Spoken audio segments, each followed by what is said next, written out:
Hi, my name is Kim Kalasia, and I will be looking at ways to increase fluency in middle school readers. This is important because fluency is a skill that so many students lack, and that causes them to become frustrated, overwhelmed, discouraged by reading. For example, two-thirds or 66% of eighth grade students read below a proficient level, a quarter more read at a basic level. And then these students who struggle, especially at an early age, that's a pretty strong precursor for struggling to graduate and struggling and later grades. This video in the corner, I'll let you watch it on your own, but it just kind of talks about fluency and reiterates the things I just said. As you can see here, when you look at a proficient reader, only 4% who test proficient in third grade fail to graduate high school by the age of 19. But when you look at that same demographic of third graders, if they test below basic in reading, 23% of those students do not graduate. So that's a huge gap that we really just need to close in order to improve education for so many students and really just make so much of their community better. So in short, without proper text reading fluency, an individual will have less cognitive ability to attend to and understand what is being read, and ultimately reading comprehension will suffer. This has a huge impact on graduation rates, which in turn affects society as a whole. For my classroom, you can see a video here that demonstrates the program that my district uses that allows students to access all of our curriculum passages, stories, and books in an audio version that then highlights the text for them, a click of a couple buttons, so that they can have a story read to them and follow along as the words are highlighted so they don't get lost in the story. They're seeing what they're hearing very clearly. I also do vocabulary to try to help build, identify new words, all of that, and we use Flocabulary to do it because it's little songs and raps that the kids like. So for my thesis statement, in order to meet the needs of all students and to ensure that all students feel confident in their reading ability, there needs to be increased opportunities for repeated reading, both with and without corrections, peer repeated reading, and modeling by a teacher or adult. So the first intervention we'll look at is repeated reading, which basically just has a student reading a passage for a minute, several times. The teacher or parent, teacher's aide, paraprofessional, whomever is in the room, will track how many words the student reads correctly within that minute. They will then have the student read the exact same passage again for another minute, and very high research evidence shows that students improve each time they reread that passage. Fluency and comprehension. It will last into future reading sessions. This works for all written language structure. There are decreases in mistakes and the breaks in reading to sound out or decode words. And this really builds confidence in the student's ability to read the passage and then future passages. For differentiation, it's important to let the students be engaged with the text whenever possible. So really creating a diversity of text subjects, appropriate reading levels, sometimes challenging students, sometimes helping to build their confidence with lower levels. Fiction and nonfiction are always options. This can be done at home or in school. And the teacher can either monitor and track the progress, or the student can do it themselves and really see those gains happening and build confidence in that. The diagram over to the side just shows all the different things that make up oral language and reading, and its phonetic awareness, phonics, syntax, vocabulary, all those different things, and they're improved with repeated reading. Something similar is used in English class, my ELA class. It's called close reading, where the student We'll read a passage twice. The first time, each time in completion, so not timed or anything like that, not for words per minute. But the first time they read it, they answer general recall, plot, nothing too complicated or insightful questions. The second time they read the passage, they are asked much more in depth, much more insightful, much more analytical questions that challenge a deeper level of understanding. This repeated reading can also be used in one-on-one interventions with special education teachers or myself. I could really see it being used to practice famous speeches or short stories that the students would then present to the class, so that the repeated reading seems a little bit more natural. Not just a target, but it has this other goal in mind, not just fluency, but also presentation.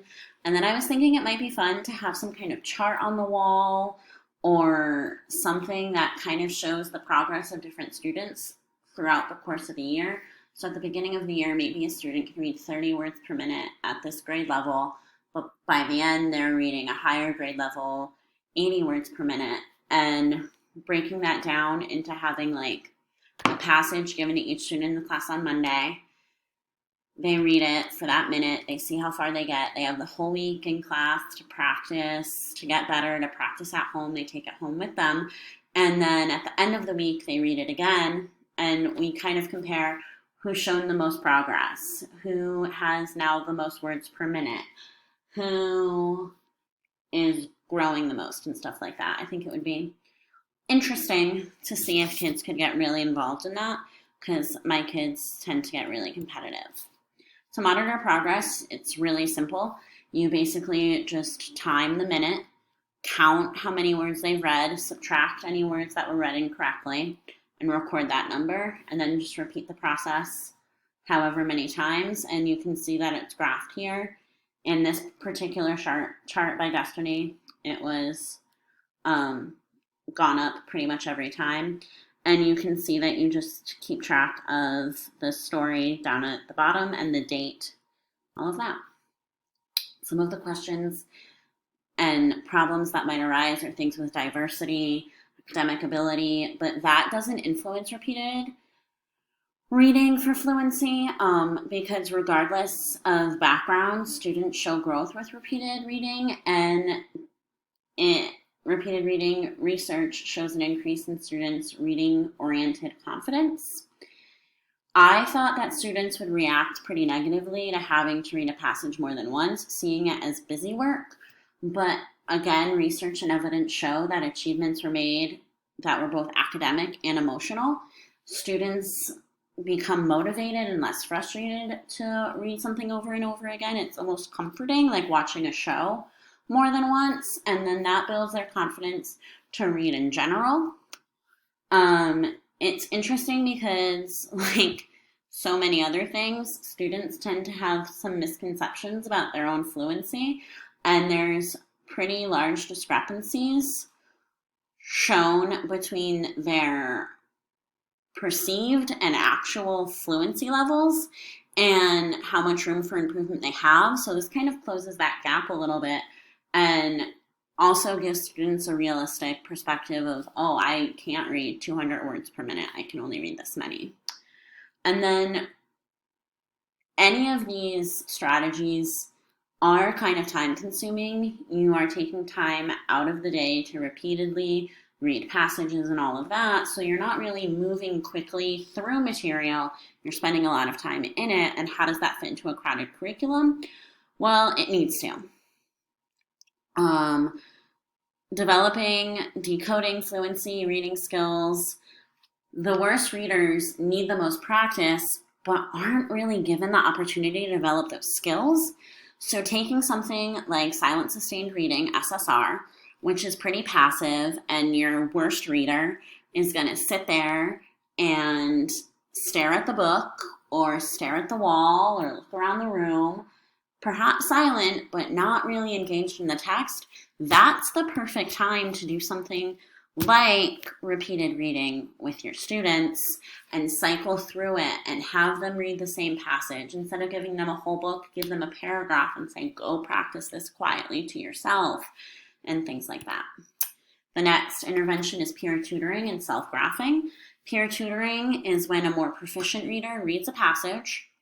The less proficient reader in the pairing will then read that passage back, so they have been modeled how to read it. And then together, they come up with a summary of the passage and a prediction for what will happen next. So it's building reading fluency and comprehension at the same time. This is really great for behavior management, especially students who have really disruptive behaviors.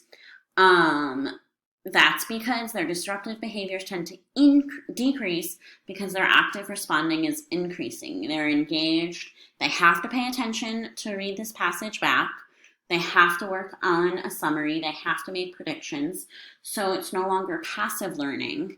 It encourages group and collaborative work. Again, students make progress on words read correctly per minute, and it's extremely beneficial, like I said, for students with behavioral issues or who are disruptive. Maybe they have ADHD and they just can't really focus. They now have this partner who's modeling for them. It's much more one-on-one, but allows teachers the ability to move around the room and things like that. Differentiation could be done with group pairings. Higher reading level paired with lower. You can mix up the students, you might have to. You can scaffold the different reading levels, the subjects, and then you can always mix grades to build confidence in the older struggling readers. So I'll talk about that when I talk about application, but yeah. After gathering baseline data, you monitor disruptive behavior, you monitor words per minute, active responding, and errors per minute. And again, it's really just a matter of charting that and allowing the students to chart it as well. Things like how many times the student thought they called out inappropriately or were off topic is a great way to get them to self-reflect. Words per minute is such an easy thing for students to look at because it's so concrete. I started on this word, I ended on this word, how many words is that? And errors per minute is the same thing. Because I work with an 8th grade class right now, I was thinking that we could pair with a 6th grade class to have buddy reading. It would help any struggling 8th grade readers to pair with a struggling 6th grade reader, and then all of a sudden they have the knowledge, they're modeling, and it's okay if they're working with a 2nd or 3rd grade text. As long as they're building confidence, they're building fluency, and they'll slowly work their way up. You can encourage at-home reading with siblings to further enhance skills. Again, parents would be helpful in this. And then it's really just a matter of creating classroom pairs who work together to read more fluently and to comprehend. And then I have a visual here that is a mnemonic that's a spin on the word pair, so I thought it was appropriate for the buddy reading. What happens if the intervention actually makes behavior more disruptive? It probably won't, because again, students are actively responding. You may have to switch groups. You may have to keep some students apart. Some pairs may work better than others, but if they're actively responding, they're less likely to disrupt the class because they're engaged. And do students really enjoy working together that frequently?